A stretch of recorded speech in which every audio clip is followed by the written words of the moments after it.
Muy buenas tardes, bienvenidos y bienvenidas a la segunda jornada de nuestra actividad regional Laboratorio al Aire Libre. El proyecto asociativo regional PAR Explora Antofagasta del Ministerio de Ciencia, Tecnología, Conocimiento e Innovación, ejecutado por la Universidad Católica del Norte, les da la más cordial bienvenida a la segunda jornada de Laboratorio al Aire Libre, Exploremos nuestra región. Una actividad que, ante la contingencia sanitaria, dio un giro adaptándose a una modalidad en línea cuyo objetivo principal es transmitir empoderamiento e identidad territorial, estimulando las habilidades del pensamiento científico y crítico en la ciudadanía y especialmente en los niños, niñas y jóvenes de la región de Antofagasta. Para ello, entre el 4 y el 8 de enero, a través de charlas en vivo y cápsulas audiovisuales que serán transmitidas a través de las redes de PAR Explora Antofagasta, se pondrá en valor la riqueza arqueológica, la exquisita biodiversidad, vestigios antropológicos y geológicos de nuestro territorio a través del relato de destacadas y destacados investigadores locales. Para continuar en esta segunda jornada de laboratorio al aire libre, damos inicio a la charla magistral presentando a una gran invitada. Ella es licenciada en Arqueología de la Universidad de Chile, continúa su especialización realizando un magíster en Arqueología Pública y un doctorado en Arqueología en la University College London. Actualmente es directora del programa de doctorado en Antropología que imparte la Universidad Católica del Norte en conjunto con la Universidad de Tarapacá.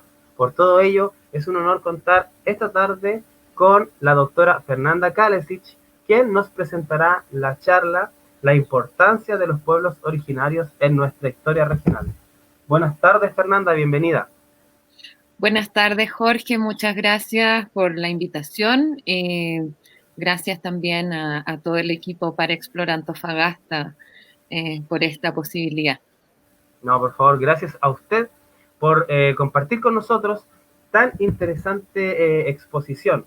Vamos a pedirle que pueda compartir la presentación para que ya el público que se nos está sumando a través de nuestra fanpage en Facebook y también de nuestro canal en YouTube pueda escuchar atentamente esta charla y después, posteriormente, realizar preguntas. Recuerden que pueden ir dejando desde ya sus preguntas en los comentarios de nuestra publicación en Facebook. Sin más, dejo con ustedes entonces a la doctora Fernanda Kalesic, a quien agradezco nuevamente su presencia esta tarde en esta segunda jornada de laboratorio al aire libre con la exposición La importancia de los pueblos originarios en nuestra historia regional. Muy buenas tardes a todos, todas, todos. Feliz año también. Esperemos que el 2021 sea mejor que el 2020.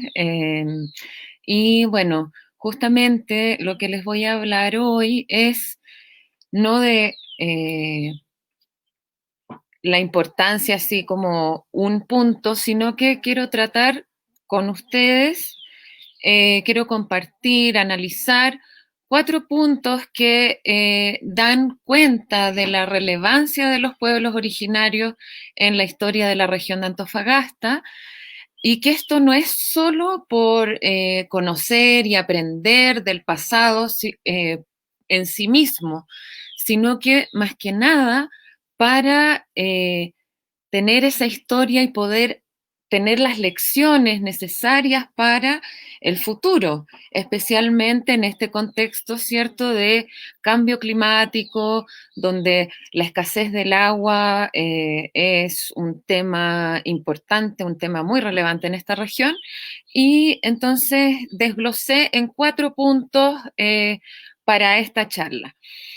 En primer lugar, los pueblos originarios son los primeros que llegaron a habitar este territorio, como lo dice su nombre, originario. Son quienes primero habitan este territorio tanto en la costa como en la puna de Atacama. Segundo, formas de habitar el espacio que dan cuenta de una sinergia con el medio ambiente, con la tierra, con los recursos que hay en ella. Tercero, las innovaciones tecnológicas que han desarrollado a lo largo de su historia. Y por último, considero que es importante relevar la resiliencia de los pueblos originarios como esta capacidad de salir adelante a pesar de las adversidades y de poder de continuar hasta el día de hoy siendo parte de esta historia regional. Entonces, el territorio de la región de Antofagasta se empieza a habitar hace 13.000 años, ¿ya? Como alrededor del 11.000 antes de Cristo, ya hay evidencias de cazadores-recolectores en la puna de Atacama, de grupos de cazadores-recolectores en la puna de Atacama, y posteriormente, alrededor del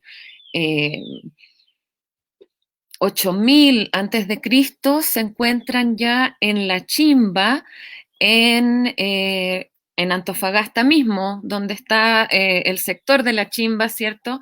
Ahí hay evidencias de cazadores recolectores marinos que transitan por la costa, recolectan mariscos, pescan y también estarían cazando otras especies mayores. ¿Ya? ¿Por qué es importante señalar las primeras ocupaciones humanas? Porque imagínense que nosotros contamos como historia, estamos cierto en el 2021, eso significa 2021 años después de Cristo. Ellos, además de esta historia de 2.000 años, tienen una historia de 11.000 años más, ¿ya?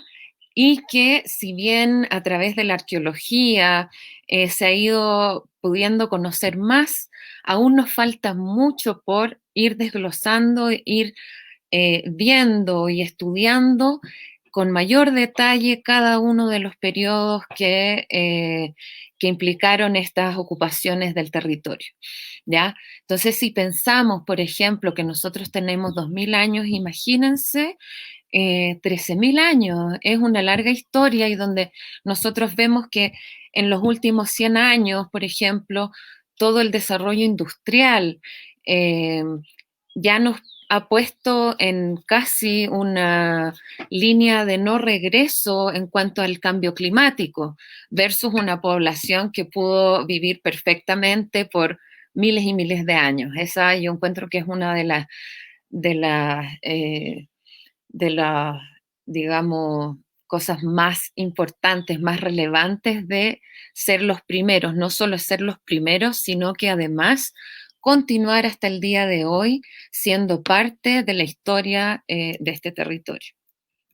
¿Ya? Bueno, aquí en esta imagen vemos la región de Antofagasta y su ubicación, ¿cierto?, en cuanto al territorio nacional.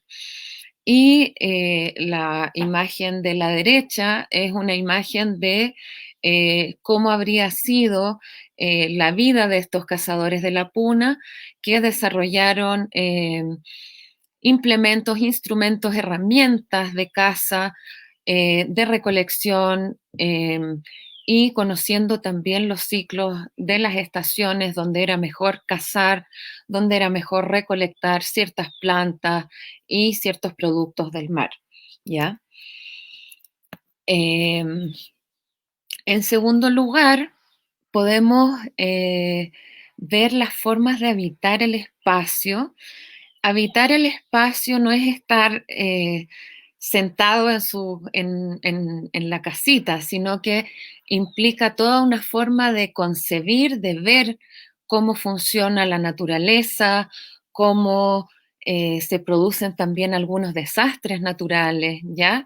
Y en el fondo, al irse adaptando a este espacio, que es cierto, sabemos que es un desierto, que no hay mucha agua, que llueve poco, que hace mucho frío en la cordillera en el invierno, que no siempre es habitable, por ejemplo, los pueblos originarios desarrollaron una serie de estrategias para poder alimentarse a lo largo del año, produciendo sus alimentos, recolectando, cazando.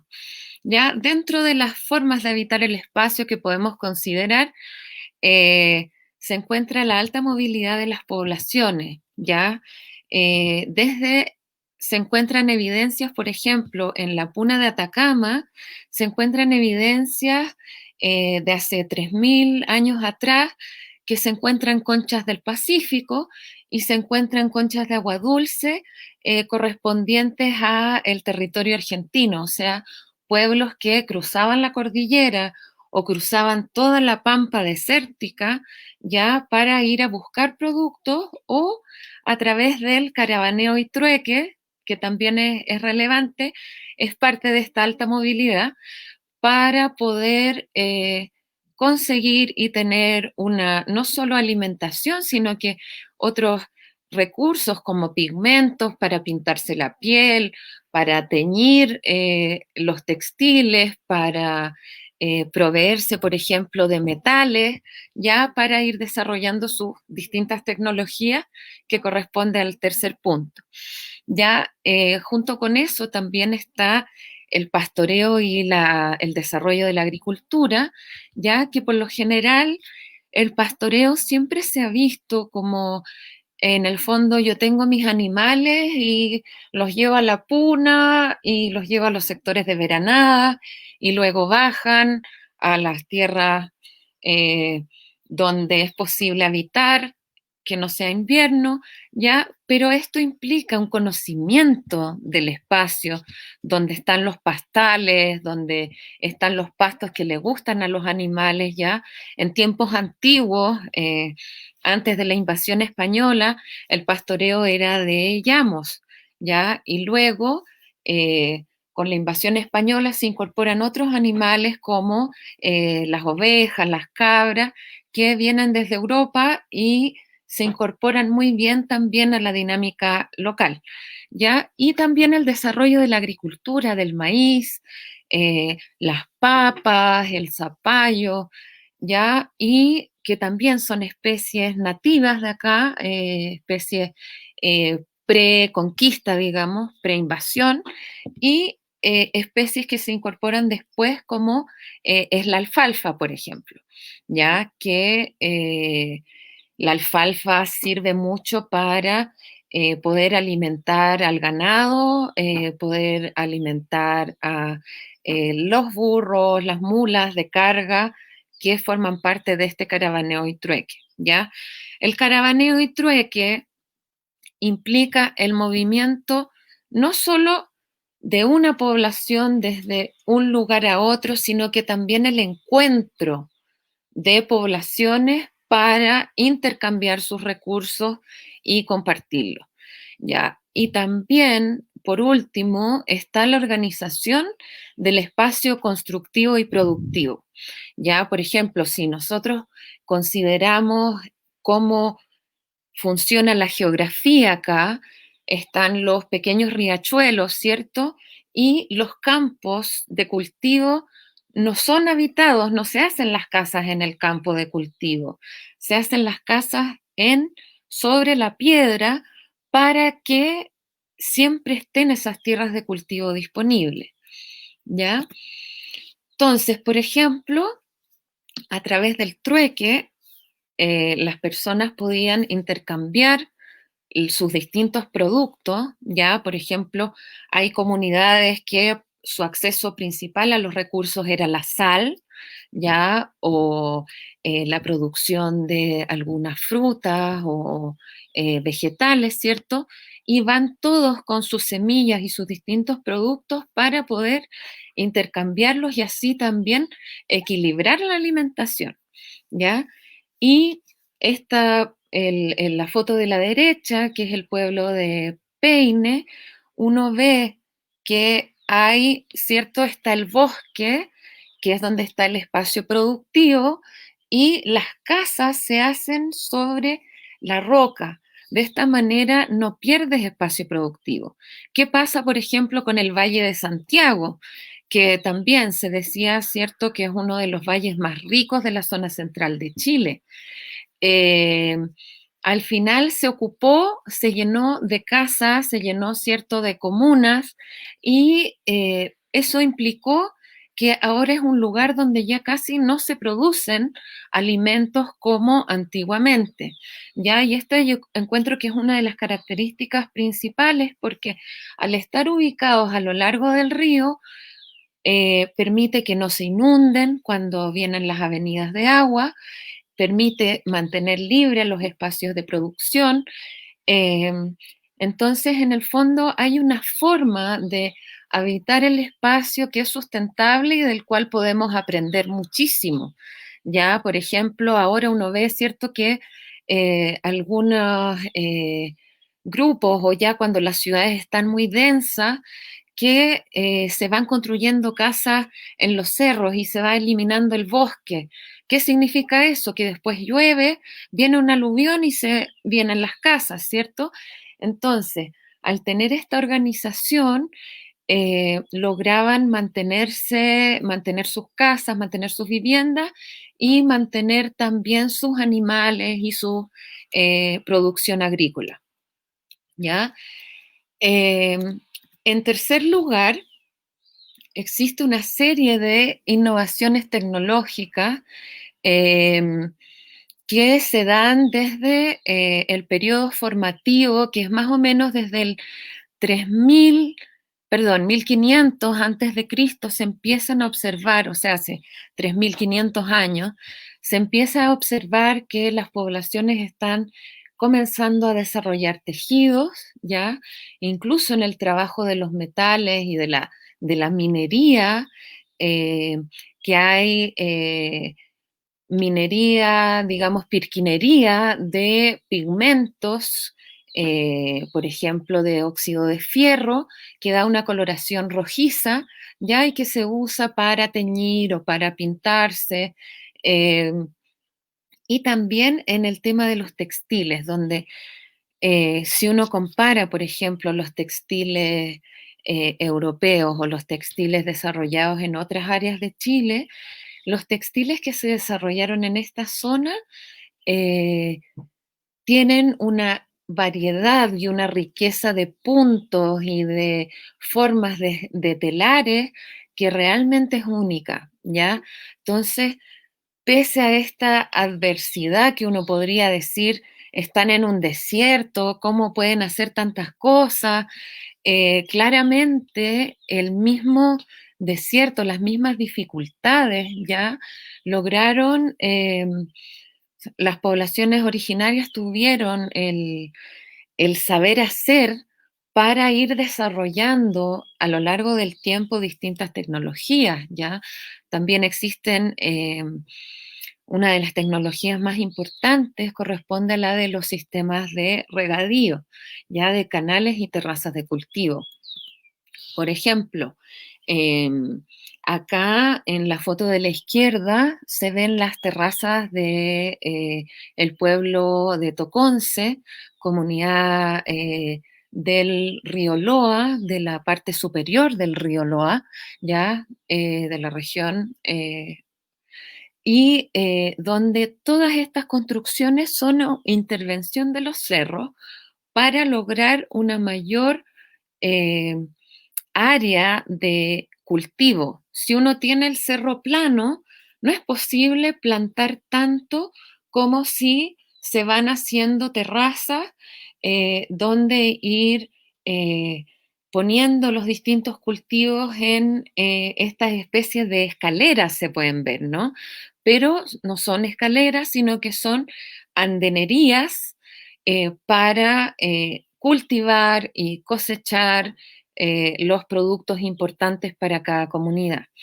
En la foto de la derecha vemos un canal de regadío que se limpia también una vez al año, es una importante ritualidad también asociada a estas innovaciones tecnológicas, y que tiene una antigüedad de por lo menos 1500 años. Con esto, las poblaciones originarias podían hacer llegar el agua desde lugares muy distantes hasta los lugares donde tenían tierras más fértiles, ¿ya? También preparando las tierras y haciendo el agua correr incluso más de 30 kilómetros, ¿ya? Esto es relevante porque demuestra también cómo es posible eh, sortear los distintos obstáculos que puede imponer la naturaleza, ¿ya? Para poder alimentarse, poder hacer el trueque, poder en el fondo convivir y tener recursos que después puedan intercambiarse con otras poblaciones. Y por último, uno de los puntos más relevantes tiene que ver con esta resiliencia. Resiliencia es un término que se usa mucho actualmente y que refiere a la capacidad de adaptarse frente a la adversidad, no solo adaptarse pasivamente, es como, no sé, me viene una lluvia y me quedo aquí sentado, sino que también el poder construir cultura que permita ir haciendo frente a estos cambios, ¿ya? En ese sentido, por ejemplo, las comunidades originarias, las poblaciones originarias de la región de Antofagasta, a partir del año 1500 de nuestra era, del 1530, eh, llegan, por ejemplo, los primeros españoles a este lugar, pero ya antes, a partir del 1400, la población incaica, la población originaria de los incas, que se ubica en lo que es actualmente Perú, llegan a este territorio y hacen una serie de cambios en las poblaciones. Luego, la invasión española trajo, por ejemplo, que a las poblaciones se las redujera en pueblos de indios. eh, Muchas murieron también por las enfermedades que trajeron los europeos. Em, Les prohibieron hablar en su lengua, ya les prohibieron tener sus religiones y incorporando entonces el español y la religión católica, que hasta ese minuto solo existía en Europa y luego es a través de la evangelización se trae hasta acá.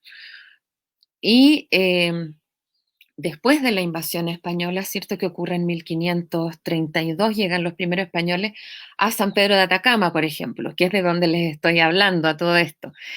Y luego, con la formación de, cuando se forman las naciones, ¿cierto? Cuando nace Bolivia, cuando nace Chile como países, primero toda esta región pertenecía a Bolivia, ya, y también impusieron una serie de restricciones, impuestos, y con Chile también, ¿no? Empieza, por ejemplo, a habitarse el territorio, empiezan a llegar nuevas poblaciones, se empieza a habitar, empieza a haber una mayor dificultad de seguir con las actividades tradicionales, donde también surge una especie de desprecio hacia las poblaciones originarias, se los trataba de indios, se despreciaba el idioma, entonces eh, hubo muchos efectos traumáticos entre las poblaciones indígenas. Em, pero aún así se continúa viendo hasta el día de hoy ya que existe economía, formas de economía tradicional como el pastoreo, la agricultura de pequeña escala, ya la caza hasta cierto punto y también una ritualidad que tiene que ver con cómo te posicionas en el mundo y cómo tú eres parte también, ¿cierto?, de la Pachamama. Em, para quienes habitan esta región, para quienes han podido conocer un poco de lo que, de las enseñanzas, de los conocimientos de los pueblos originarios, existe una relación distinta, ¿cierto?, con la Pachamama, que es la tierra madre o madre tierra, em, donde en el fondo todo lo que uno le da a la tierra, después la tierra te la retribuye, ¿ya? Y por eso es importante eh, pedirle a los cerros el agua, pedirle a los cerros que traiga también alimento, ¿ya? Porque eso ha logrado, ha permitido que vivir en armonía con el medio ambiente, ¿ya? Y si consideramos que, por ejemplo, hay una diversidad de actividades mineras actualmente, ¿ya? ¿Cierto? Están las mineras de Chuquicamata, está Centinela, está Minera Escondida, por nombrar algunas nomás, porque son muchas más, eh, y también la producción de litio en el Salar de Atacama muestra cómo en el fondo se ha instalado una actividad empresarial fuerte, muy contaminante, que si bien emplea también a mucha población local, ha significado una pérdida también de agua y de muchos recursos sobre el que las poblaciones originarias de la región ya no tienen el control, ¿ya? Ello ha significado entonces que a través de esta capacidad de adaptación han logrado mantener sus prácticas ancestrales y a la vez que han ido incorporando las que fueron impuestas más bien, ¿cierto? Em, para lograr estar aún, o sea, más que aún, lograr continuar desarrollándose y viviendo en este territorio. ¿Ya? Y en ese sentido, las luchas actuales son por tener un control sobre ese territorio ancestral, ser los primeros habitantes del territorio, eh, por poder tener acceso al agua que antes, por ejemplo, alcanzaba para regar todo, para tener agua en las lagunas, para que lleguen los flamencos y distintas especies, y ahora cada vez hay menos agua. Entonces también todo esto implica una importancia de esta resiliencia para seguir adelante en en esta pelea por conseguir ciertos cambios que les permitan a ellos continuar con estas actividades. Em, y bueno, eso sería la charla hasta hoy. Quedo atenta a sus preguntas, a comentarios, cómo podemos ir analizando esto en conjunto. Muchas gracias. Muchas gracias a usted, pues Fernanda Kalasis, doctora en arqueología y directora del programa de doctorado de antropología de la Universidad Católica del Norte y la Universidad de Tarapacá, con esta interesante charla que se nos pasó volando. En realidad se nos hizo, se nos pasó súper rápido el tiempo. Ya empiezan a aparecer preguntas, yo también tengo algunas que anoté porque imposible no despertar la curiosidad con todo lo que nos cuenta Fernanda. Pero antes quiero recordarles que estamos transmitiendo a través de el Facebook del Par Explora de la región de Antofagasta, y también vamos a estar aquí lo tengo, torpedo. Vamos a estar sorteando unos libros para todas las personas que contesten la encuesta que está fijada en los comentarios de Facebook con el nombre de Explora Región Antofagasta. Hay un formulario ahí que es una encuesta de satisfacción que nos sirve para mejorar este tipo de iniciativas. Así que invitamos a todas y todos quienes nos siguen en este momento. Más de 25 personas había conectadas recién mirando su charla, Fernanda, así que los invitamos a contestar esa encuesta porque al final de este programa vamos a estar sorteando 2 libros, Peces en la Roca, de Néstor Roja, que amablemente nos regaló su libro ayer. Él fue el expositor de la charla inaugural con la que iniciamos el día de ayer el Laboratorio al Aire Libre, y también el libro Geología para Niños del doctor Guillermo Chong, que es nuestro asesor científico del Par Explora Antofagasta. Así que mira, mientras damos tiempo para que sigan escribiéndonos preguntas nuestros internautas, yo quiero empezar, me voy a tomar la libertad de hacer una pregunta primero porque me llamó mucho la atención lo que hablabas de equilibrar la dieta, porque me imagino que para un pueblo en la costa y un pueblo en el altiplano, el haberse encontrado y haber podido intercambiar alimentos fue de gran utilidad. Y mi pregunta tiene que ver con que, porque nosotros sabemos que la deficiencia de algunos alimentos provoca ciertas enfermedades, como el escorbuto que le pasaba a los piratas por la deficiencia de vitamina C. Me imagino que pasaba así algo también con los pueblos acá. En general, en los pueblos originarios de esta región, que a todo esto corresponde a actualmente, ciertos pueblos reconocidos acá son los Licanantay y atacameños, quechua y aymara también, siendo que también hay otros que no han sido reconocidos aún, como las poblaciones pescadores costeros.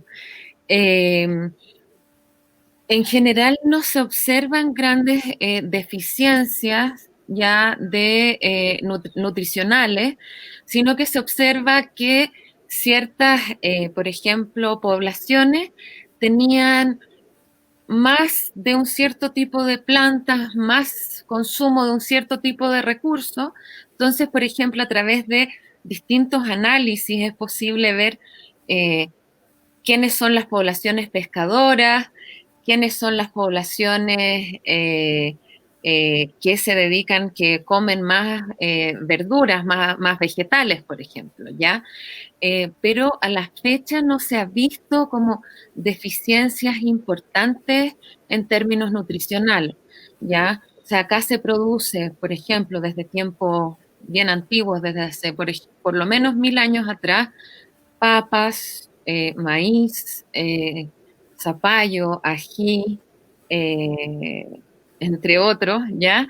Y está también la carne de los llamos, de vicuñas,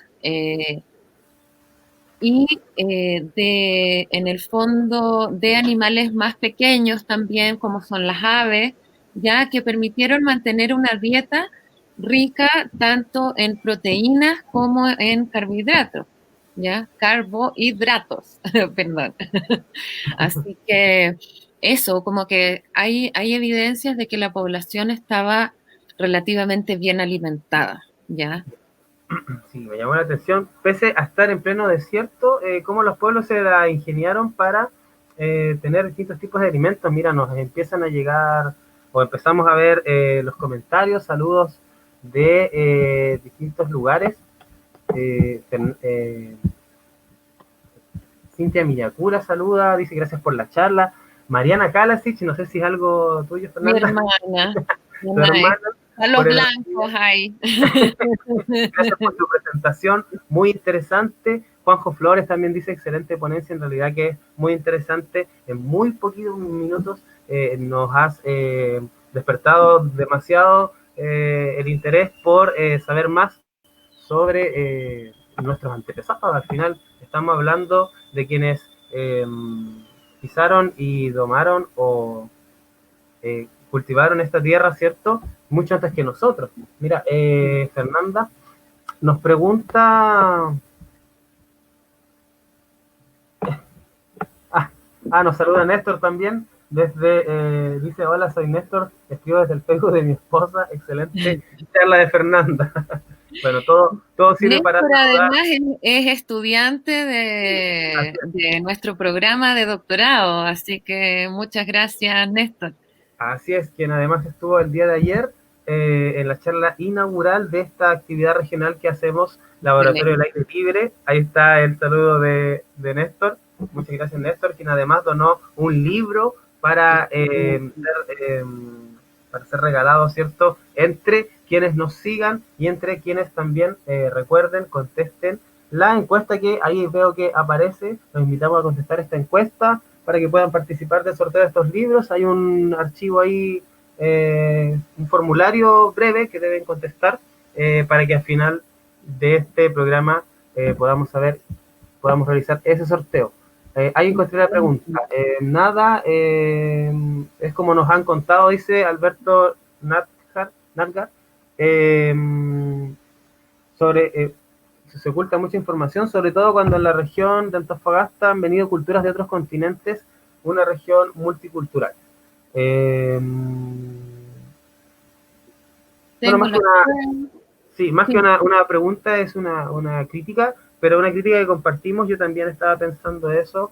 Efectivamente, cuando hay una cultura que interviene y que al final cuenta la historia desde su perspectiva, me imagino que hay muchas cosas que quedan sin conocerse, y por eso también el trabajo tan encomiable y tan destacable que realizan los arqueólogos, Fernando. Sí, sí, con respecto al comentario que hace Alberto, gracias Alberto por tu comentario, han venido culturas de otros continentes, ¿cierto? Tengo las pruebas de culturas como los fenicios, chinos, egipcios, estuvieron mucho antes que los incas o tiwanaku. Eso la verdad es que no se ha probado ya. En el fondo hay muchas teorías, ¿cierto?, de que muchas veces no tenemos nosotros o no queremos ver la capacidad de los antiguos de construir, de desarrollar culturas complejas. Entonces empezamos a meter a los chinos, a los fenicios, a los egipcios, cuando en realidad todas las habilidades de las poblaciones estuvieron aquí para ir desarrollando, ir haciendo una serie de innovaciones, tanto tecnológicas como constructivas. La pared que tengo atrás, por ejemplo, es una pared muy antigua, hecha de barro y piedra, ¿ya? Y que pese al sismo que tuvimos de 6,9 el otro día, hace algunos meses atrás, se mantuvo incólume. ¿Ya? Y otros Entonces, más fuertes también ha resistido. exacto, o sea, acá ese es el que yo pasé acá nomás, pero en el fondo muchas veces tratamos de buscar en los ovnis, ¿cierto? O en culturas de mayor desarrollo, explicaciones para entender a las poblaciones de nuestro continente o de nuestra región, ¿ya? Y hasta el momento no hay pruebas de esa coexistencia o de que hayan venido hasta acá. No se puede decir que no hubo porque tampoco podemos descartar absolutamente nada, pero también hay que ver qué tipo de comentarios también sirven para mirar en menos a nuestras propias, a las poblaciones locales, a las poblaciones originarias. Y es que por lo general tratas de buscar explicaciones en otras personas que llegaron. Lo que sí concuerdo es que actualmente es una población multicultural, cierto que se ha enriquecido con migraciones desde distintos lugares, desde distintos continentes, y esa es una realidad que vemos hoy, ¿cierto?, en los distintos pueblos, en las distintas ciudades de nuestra región. Pero, como digo, no necesariamente tuvieron que venir los fenicios, egipcios, chinos para lograr un desarrollo como el que se ha logrado a lo largo de la historia regional. Ni siquiera los mayas ni los aztecas, y contamos con avances tan comparables con lo que tuvieron otros pueblos. Bueno, algo en relación a eso le iba a preguntar más adelante, pero primero, ya que estamos hablando de ciencia también, me llamó Ujú. la atención el hecho de que usted hablaba de los pigmentos y bueno, se me ocurrió la pregunta, para descubrir todas estas bondades que les brindaba la naturaleza, el hombre de la época debió, y la mujer, debió experimentar, debió tener sus primeros acercamientos a la ciencia, probar cosas distintas para, podríamos decir que hay un desarrollo temprano ahí del pensamiento científico también en los pueblos de nuestra región, Fernanda. Sí, claramente, claramente. O sea, yo creo que el ensayo y error es parte fundamental de nuestra experiencia humana en general. Ya, entonces, a veces, por ejemplo, o sea, siempre ha existido la duda, cómo se conoció cómo hacer fuego o cómo se conoció el fuego. Entonces, algunos plantean que quizás un rayo hizo que hubiese fuego. Entonces, de ahí empezaron a buscar formas en las que poder hacer el fuego, ¿ya? Sin la necesidad de que viniera un rayo, ¿ya? Entonces, hasta el día de hoy es la fricción. O sea, tanto a través de la fricción de una piedra con otra, o cierto, un palito sobre una piedra con algunos pastitos secos abajo, y se hace así el palito y va empezando a prenderse. Son técnicas que sin duda implicaron observar la naturaleza, experimentar qué resultaba, qué no resulta, eh, que puedo replicar una y otra vez, ¿ya? Por ejemplo, pastores de acá, de la zona del Salar de Atacama, me contaban que ellos andaban trayendo el fuego. Como cuando se iban a las alturas era muy difícil de hacer, ellos tenían un guano, un pequeño como cerámica con un poco de guano para poder mantener el fuego ahí. Y también eso es descubrir que el guano es un excelente abono y un excelente como agente calórico para mantener el fuego, ¿ya? Conductor del calor, mire. Exacto, o sea, todas las plantas medicinales también que hay en la zona, que son importantísimas hasta la actualidad, ¿cierto? Y donde se saben las propiedades de esas plantas, que el pingo pingo sirve, por ejemplo, para los riñones, ¿cierto? Que la rica rica, para cuando uno está hinchado o cuando tiene un resfrío, y una serie de conocimientos que tienen que ver con ir probando que me hace bien, que me hace mal. Quizás también se fue alguno cortado por probar una planta venenosa, ¿cierto? Y de ahí sale también el ejemplo de no consumas esto. O también ha existido, ¿cierto? Cuando uno ve un animal que está muerto cerca de una fuente de agua, es como ese animal podría haber muerto tomando el agua, entonces mejor no tomar de esta agua y traer de otra, ¿ya? Es increíble, ¿eh? Cómo Sí, procesos científicos a miles de años en nuestra región. Y cómo increíble también cómo en pleno desierto, donde muchos podrían decir que no hay nada, en realidad tenemos flora y fauna muy especial y también muchos materiales únicos en nuestra región que hacen que lograron, bueno, del hombre permanecer todos estos milenios en la región y también hoy día contar con un laboratorio al aire libre natural donde podemos estudiar la geología, la arqueología, la astronomía y un montón de ciencias donde vienen hasta científicos de otros países eh, exacto, a exacto. estudiar aquí. Este es Eh, un lugar privilegiado, así a nivel mundial, encuentro yo, en todo sentido. Y exactamente, viene gente de muchos lugares para conocer también esta riqueza del desierto. Y ahí hay un punto muy importante que tiene que ver con cuando uno hablamos de desierto, ¿cierto? ¿Qué te viene a la mente a ti, Jorge, cuando te mencionan un desierto? Bueno, a mí los cerros de colores, ¿Ya? y muchos colores, muchos, pero para mí el desierto es colores, más Ya. que todo. Pero como que fuera un peladero, ¿cierto? Como que no hay nada, Es que es el un concepto poco. que nos han inculcado, que nos han impuesto, yo creo. Exactamente, exactamente. Entonces, ¿qué pasa con ese concepto de desierto como una tierra donde no hay nada?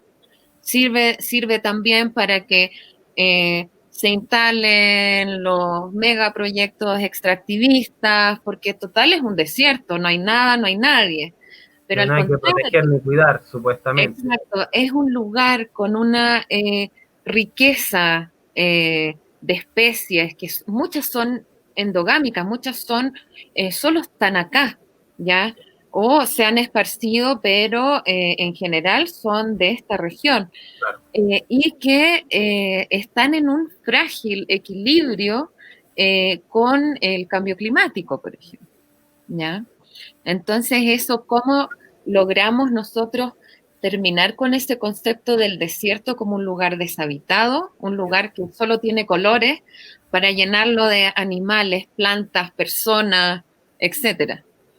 Es que ¿Ya? importante, Fernanda, muchas gracias. Pues no sé cuántas horas podríamos estar hablando aquí del desierto Sí, y de toda su riqueza, este laboratorio al aire libre sí. natural que tenemos. Agradecemos a la doctora Fernanda Kalasic, quien desde San Pedro de Atacama está conectada esta tarde con nosotros.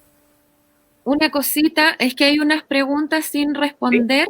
sí, por ¿Las supuesto, puedo vamos para allá. responder? Mira, de O... hecho, sí, de hecho, Fernanda iba a ir justo con la pregunta de Marjorie Rojas, porque justamente estábamos hablando de el extractivismo de algunas empresas en el desierto. Ella dice, muy buena presentación, pero ¿cómo se podría ayudar a los pueblos del interior a pesar de la diversidad, en especial por el uso o mal uso de las aguas que utiliza la minería? Así que le puede responder Fernanda.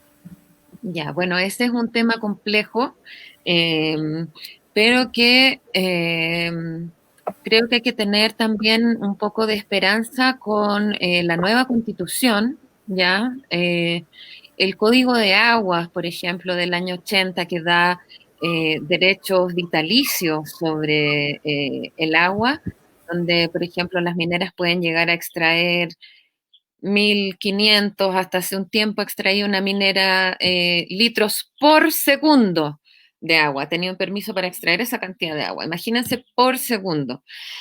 Eh, y ahí lo que sería importante sería un cambio del código de aguas y donde en el fondo sea eh, indivisible los derechos territoriales de los derechos de agua. Y en ese sentido creo que es importante a nivel político poder apoyar en este sentido, ¿ya? Junto con las convocatorias que tiene, por ejemplo, el Consejo de Pueblos Atacameños, ya que es uno de los que está liderando muchas de estas luchas por el agua del territorio de acá de la Puna de Atacama.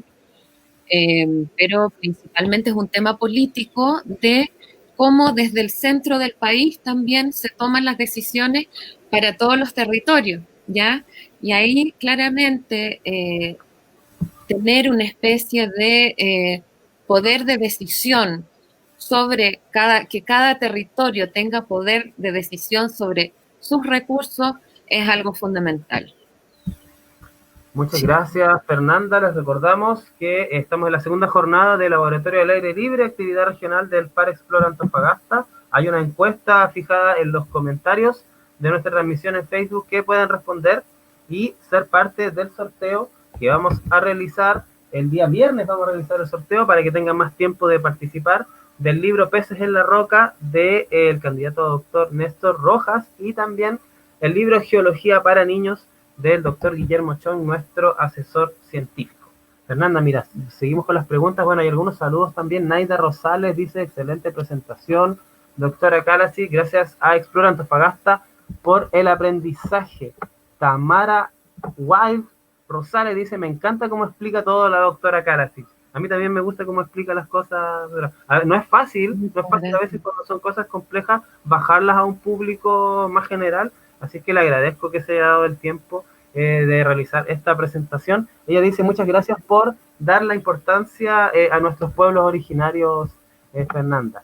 Daniela pregunta, ¿qué se necesita para que se pueda reconocer a un pueblo originario como tal, pensando en los pueblos costeros nómades?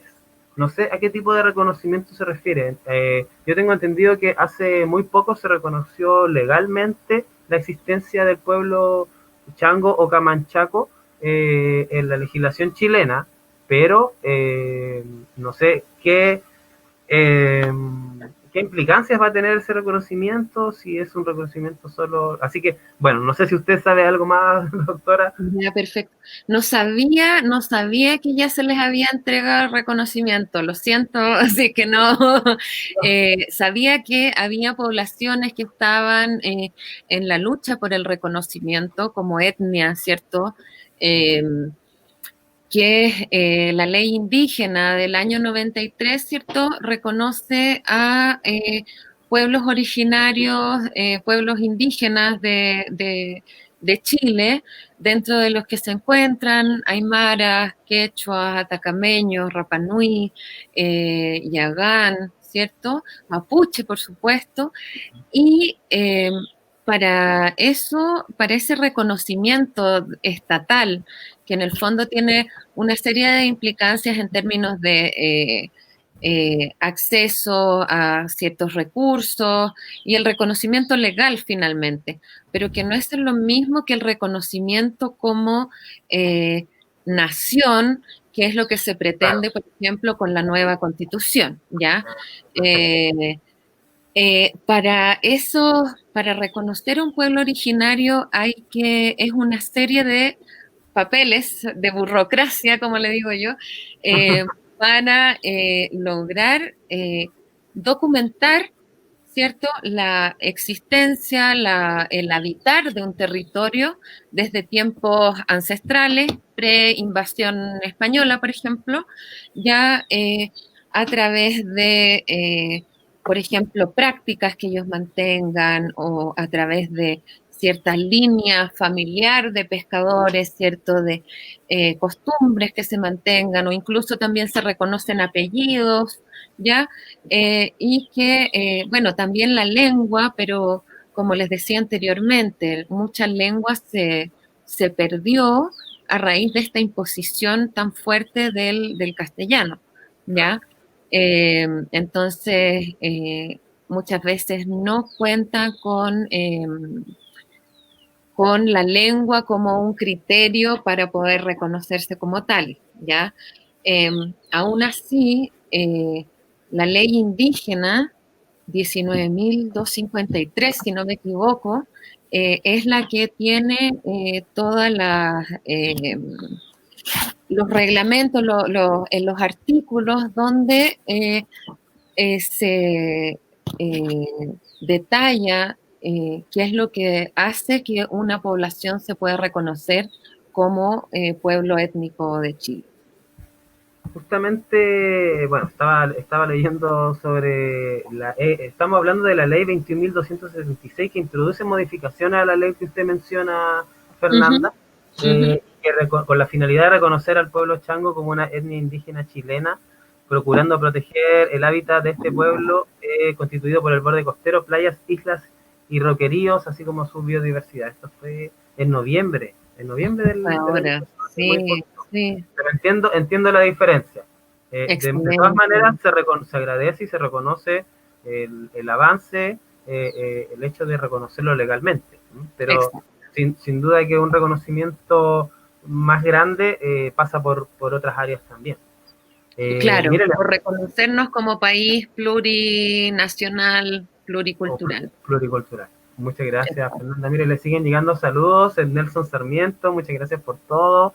Marinka Núñez, notable como siempre, Fer.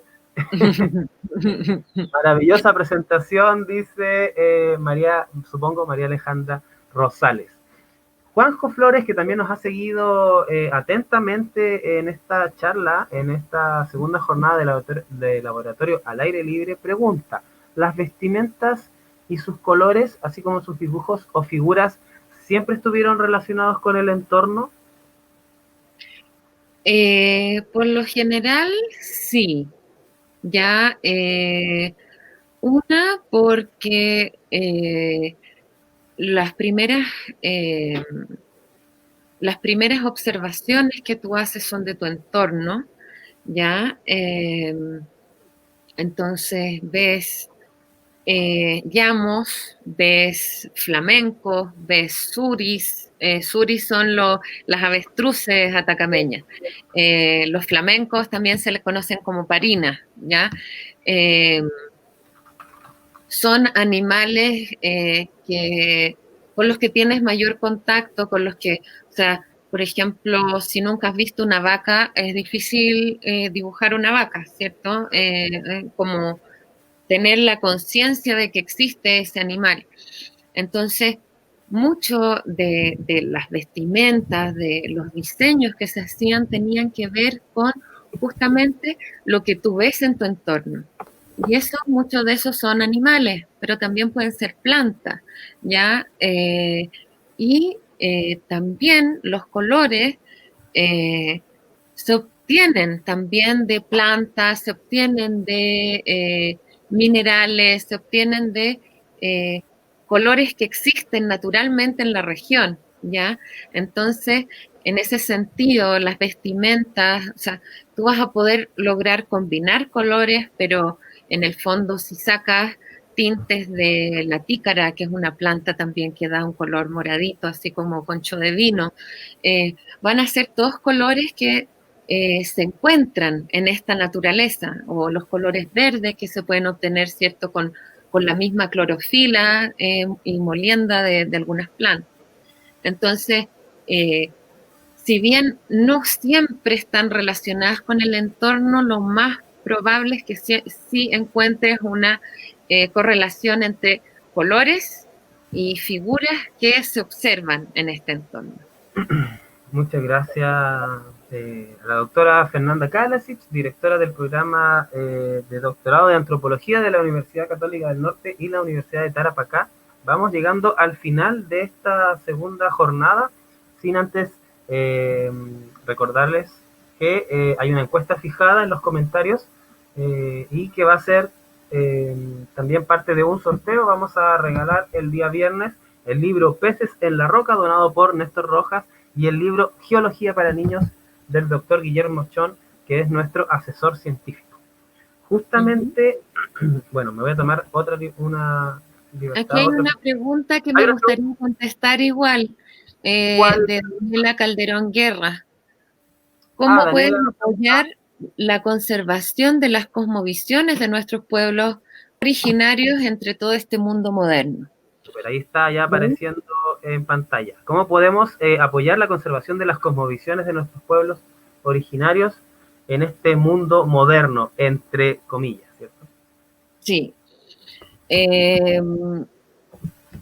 Bueno, la quería contestar porque no tengo una respuesta certera también, ¿cierto? Pero también tiene que ver con esta importancia de los pueblos originarios, es conocer las formas de relacionarse, esta cosmovisión, ¿cierto? Cómo concibes el mundo, cómo te paras en el mundo, cómo te relacionas con todo tu entorno, en el fondo, con los cerros, con las aguas, con las plantas, con los animales. Y en el fondo, cómo poder apoyarlo es también conociendo más, conociendo, eh, conociendo cómo han logrado sobrevivir en estos, o sea, vivir y sobrevivir estos 13.000 años.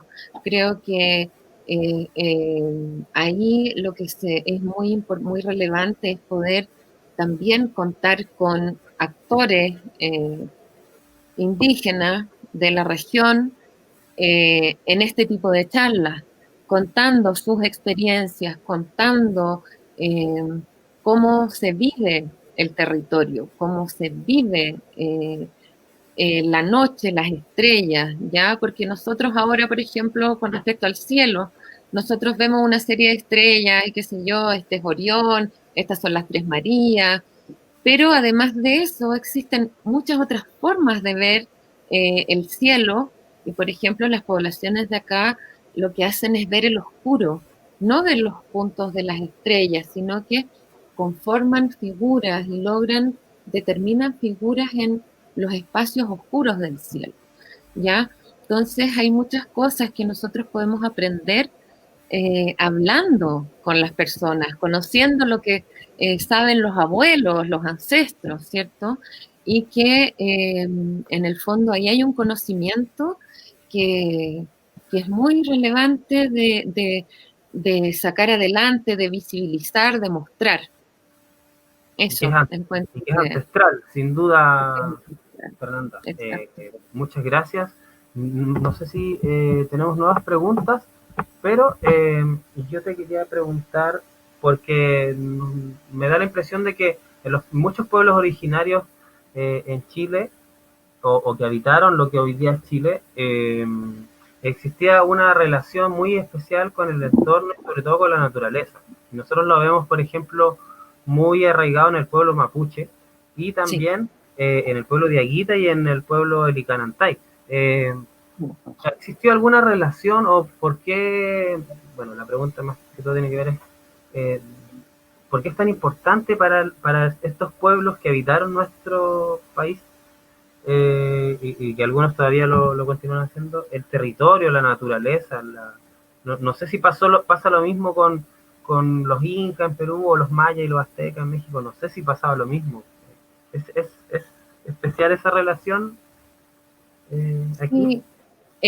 Sí, es que en general es una relación donde las personas no se ven separadas de su ambiente, sino que se ven como parte de, ¿ya? Nosotros también, y esta es una de las cosas negativas de la ciencia, pero que siempre tiene una posibilidad de, de navegarla, es que tratamos de observar el mundo de afuera, ¿cierto? Nos distanciamos del objeto para poder observarlo y para poder determinar sus características y esto y lo otro. Entonces lo despojamos de alma en el fondo, ¿ya? Y una de las características de, yo diría, la mayoría de los pueblos indígenas del mundo es esta visión de la naturaleza, de la tierra como un ser vivo más, ¿ya? O sea, de hecho, un ser vivo que también nos da la vida a nosotros. Y si lo pensamos de esa manera, o sea, si la tierra no está, si el agua no está, nosotros no estamos tampoco, ¿ya?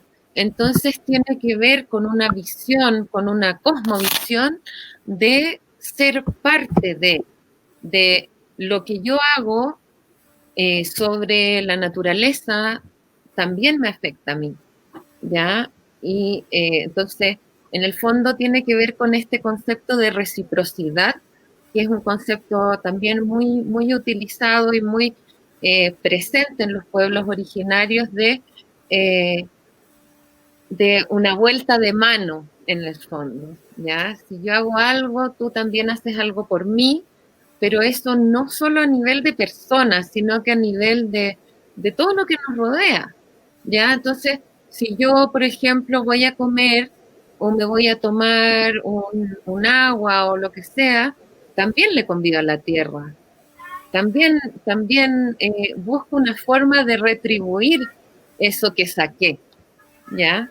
Y eso es lo que no se está haciendo actualmente, o sea, las comunidades lo hacen, pero a nivel general, en una economía extractivista sobre todo, ¿ya? Claro, donde no hay una retribución, algo a cambio, no se le está dando nada a cambio a la tierra y se le está sacando todo, por decirlo de alguna forma. Exacto, exacto. Muchas gracias, sí. Fernanda. No sé si nos quedan unas preguntas, me parece que las respondimos todas, incluso las mías, así que le agradezco, Fernanda, tu tiempo. Hay un comentario ahí de Nelson que habla, dice, como el Dasein de Heidegger. Yo me acordaba también de las primeras clases de antropología hace mucho tiempo que tuve, que también en un principio en la antropología clásica iban los científicos a África, por ejemplo, y observaban desde afuera, y eso, claro, genera un punto de vista que no es el mismo que cuando uno se involucra, me imagino, en el territorio y en la comunidad, entiende de otra forma la visión que tienen ellos. Exacto, exacto. Por eso es importante también la colaboración, no solo como también, pues, la arqueología ha sido muy criticada ya por esta acción de sacar de la tierra, llevarse cosas y no volver nunca más, o hablar desde un pedestal cuando en realidad es en el fondo tenemos que saber interactuar y colaborar, saber colaborar con conocimientos, saber poner distintos conocimientos sobre la balanza también. Uno no puede descartar algo porque la ciencia actual diga que eso no es así, ya, porque hay formas de habitar el territorio que finalmente son sostenibles porque al pensar que la tierra es un ser vivo, también tú logras mantener ese territorio, ¿ya? Entonces, ahí el tema del extractivismo de conocimientos también es importante como dejarlo un poco de lado y ver cómo en el fondo, a través de formas de colaboración, podemos ir construyendo un conocimiento más territorial, más situado en un lugar en específico. Muchas gracias, Fernanda. Gracias a Daniela Calderón, a Nelson Sarmiento, a todas las personas que estuvieron conectados esta tarde en esta segunda jornada del Laboratorio al Aire Libre. No sé si quiere dejar un mensaje final antes de despedirnos, Fernanda. Eh, ay, No, nada, solamente agradecer a Para Explorar Antofagasta y creo que es importante retomar, ¿cierto?, la conversación con los abuelos, en el fondo, personas que han habitado más tiempo este lugar. Poder, en el fondo, interesarse y conocer más de la historia regional, que es riquísima. No tiene fin, no tiene límites, desde la biología, desde la astronomía, desde los conocimientos indígenas locales.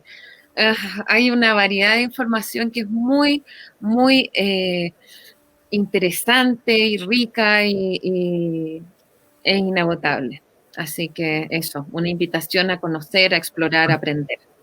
Gracias, Fernanda. Mucho más inagotable en este laboratorio tremendo que tenemos en nuestra región, donde tenemos, bueno, nuestras costas, nuestras cordilleras, nuestro desierto, nuestra flora y fauna única en gran parte, y un lugar donde podemos además estudiar un montón de ciencias y un montón de disciplinas también del saber.